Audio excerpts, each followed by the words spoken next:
So my name is Omar Rampersad. It's 5:21 p.m., October 16, 2019. I am going to talk a little bit about the ongoing targeting that I'm experiencing. I tweeted a bunch of tweets today, and ROSHINI 911, those were mine. I talked about the ongoing targeting and the push to get me out of the building, and the push to make me look like I'm mentally retarded, mentally insane, perturbed, not able to look after myself, and so on. So it would seem that the community targeting program involves um, getting statements and getting affidavits, sworn affidavits from people who come in contact with me, and by that I mean it could be a simple phone call. They don't have to have ongoing contact personally, and submitting information about me, having an opinion about me because I am flagged and I am in this community targeting program that's meant to contain me. Really, it's not containment, it's about disposal. The flag next to my name, as is being talked about constantly outside the window, and I heard that the Chinese have the contract or are subcontracting from the person who do have the contract. Um, so they are the dominant group right now who is driving the harassment campaign against me. So the information is being spread in the community by the person with the receipt who's driving the harassment campaign to manufacture misinformation to frame me. And this is the whole idea behind community targeting. Once that flag is placed next to your name, and in my case, the flag was placed based on lies by traffickers who intended to traffic or was already trafficking me remotely. Voyeurism rings.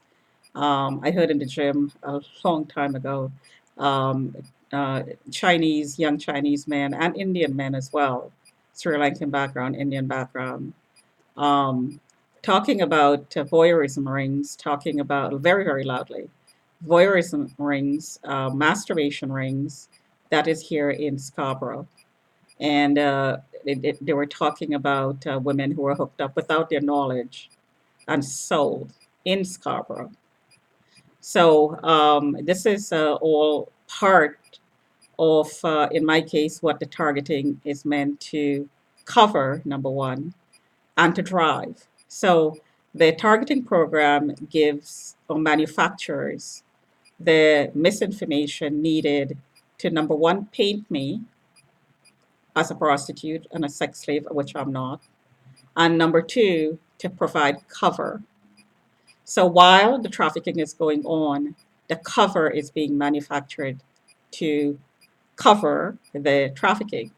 So, for instance, while I'm being painted as a prostitute or a sex slave or somebody with a sexual addiction or a pedophile or flashing myself or whatever it is of a sexual nature that is being said about me, I am being trafficked to pedophiles.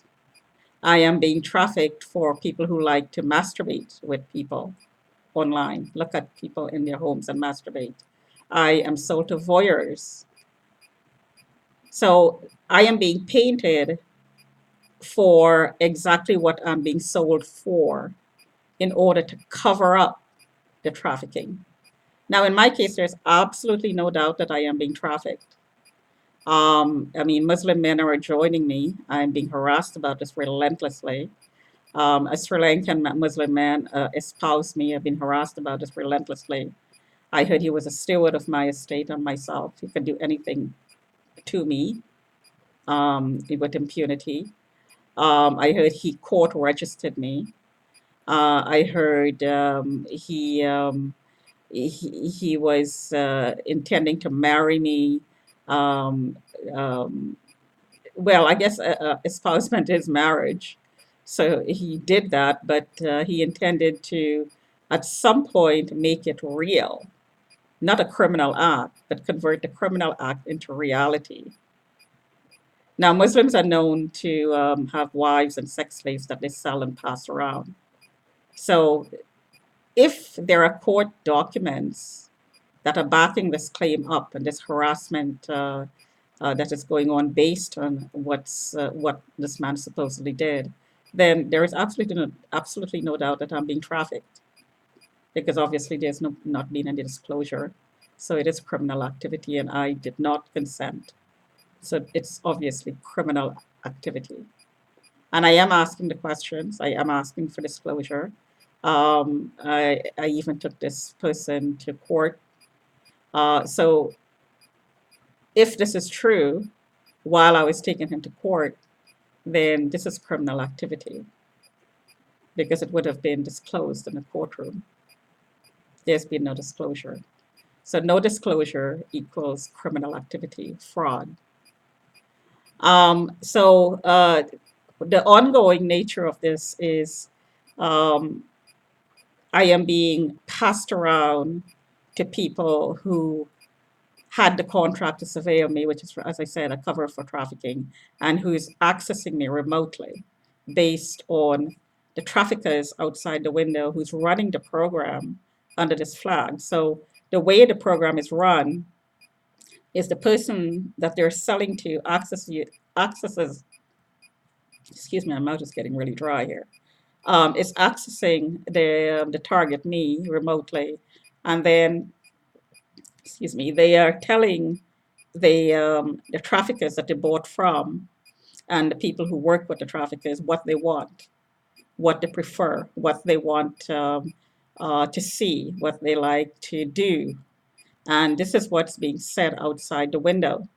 They're updating me as to what their clients want, what they don't like, what I should do, what I shouldn't do, what I should wear, what time I should go to bed.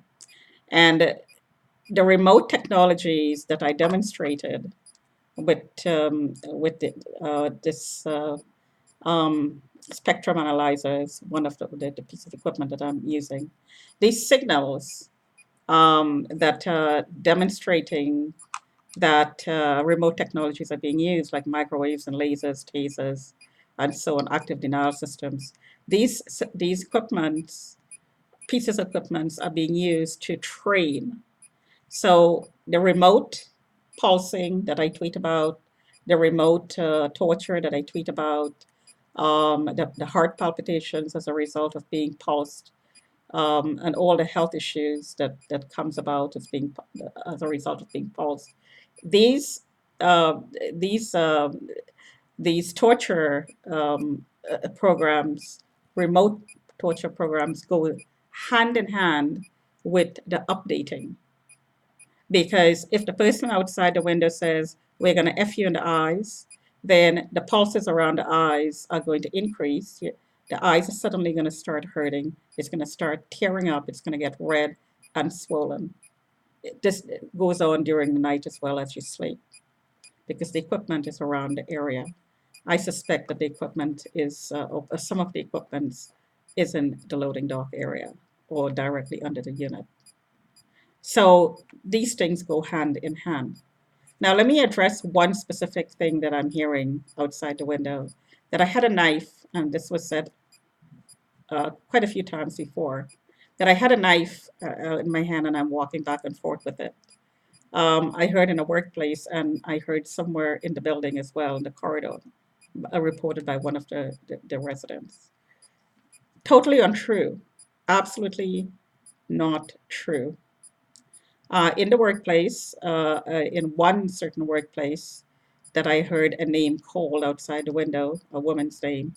I was being trained. I was there for 2 weeks total, and I almost died um, from being harassed, basically.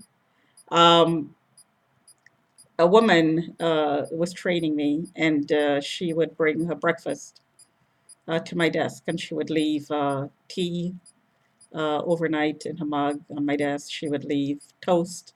She would leave food. She would leave buns. She would leave knives that she'd use to cut her food items on my desk. And she wouldn't take them away when she was finished using them. So I ended up taking them there.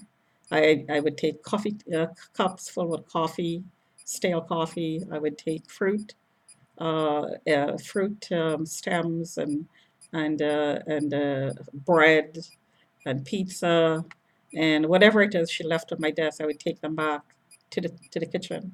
I would also take the knife that she left there, that she cut toast with or had cut her fruit with. There was no walking back and forth. There was one time in which she left the knife there for days, and I took the knife up and I took it to the kitchen, which was just a few feet away. There was no walking back and forth. And in the building, there's absolutely no walking back and forth with a knife. I don't carry weapons with me. There is no weapons in my knapsack, and there is no weapons in my bag. None whatsoever.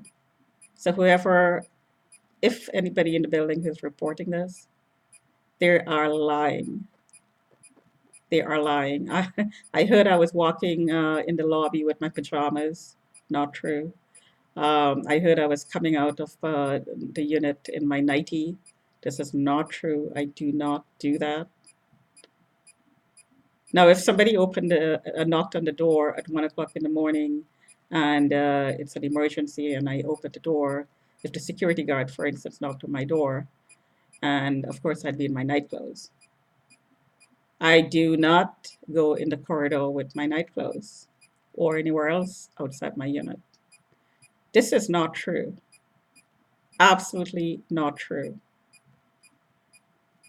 So I have tweeted about being pulsed with the power turned up um, very, very, very high, causing heart palpitations, causing heartburn, causing acid reflux, causing backaches, causing chest pains, cramps, and all sorts of other effects of this technology.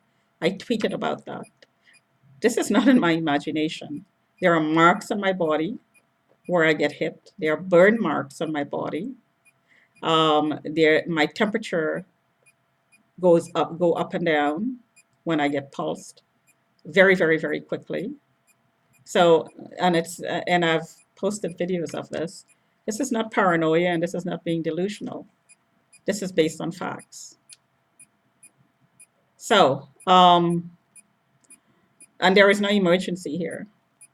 If there are people in this building who want me to have a mental evaluation and they think that they have enough information to do that, then by all means serve me the papers. Of course, there's going to be lawsuits that follow that because I'm tweeting and documenting the harassment campaign that is being carried out to manufacture the misinformation that is being used for backup to get that writ and to get that warrant. I am being tortured and harassed to the point of death to get misinformation to be used as backup to get that writ or that warrant or that charge. Well documented. Let me repeat, I do not walk back and forth with knives in my hands. I do not carry weapons. Talk to you another time.